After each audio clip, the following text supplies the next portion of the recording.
प्यार में तोहरा पागल होके फक्कड़ हो गईनी। प्यार में तोहरा पागल होके फक्कड़ हो गईनी। कबहू मीठा पान न खैनी आज पियक्कड़ हो गईनी। कबहू मीठा पान न खैनी आज पियक्कड़ हो गईनी। प्यार में हमरा पागल होके फक्कड़ हो जाइबो। अच्छा प्यार में हमरा पागल होके फक्कड़ हो जाइबो।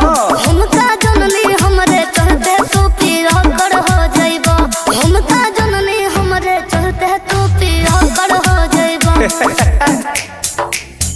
तोहर रिचार्ज करैनी हम रात रात भबतियानी हम। जौना कोचिंग में तू पढ़लू वही में नाम लिखैनी हम। अरे ठीक ना कहलू हो। ठीक बा लेकिन सुनो मन करे तो बतियाए 10 गो सीम चलाए। तहरा लेखा न जाना से रोज रिचार्ज कराए। अच्छा चूना लगा लो। चौहनी चलावे के चक्कर घन चक्कर हो गईनी। चौहनी चलावे के चक्कर घन चक्कर हो गईनी। कबहू मीठा पान न खैनी आज पियक्कड़ हो गईनी। हमका जननी हमरे चलते तू पियक्कड़ हो जाइबो। कबहू मीठा पान न खैनी आज पियक्कड़ हो गईनी। तोहसे दिल लगैनी हम इहे गलती कैनी हम।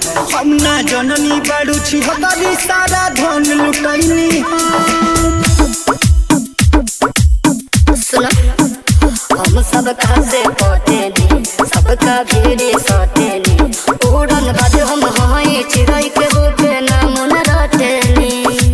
अच्छा गलल शरीरिया याद में सुख के लक्कड़ हो गईनी। गलल शरीरिया याद में सुख के लक्कड़ हो गईनी। कबहू मीठा पान न खैनी आज पियक्कड़ हो गईनी। हमका जननी हमरे चलते तू पियक्कड़ हो जाइबो। बाकी कहाँ कुछ छोड़ ले बड़ो।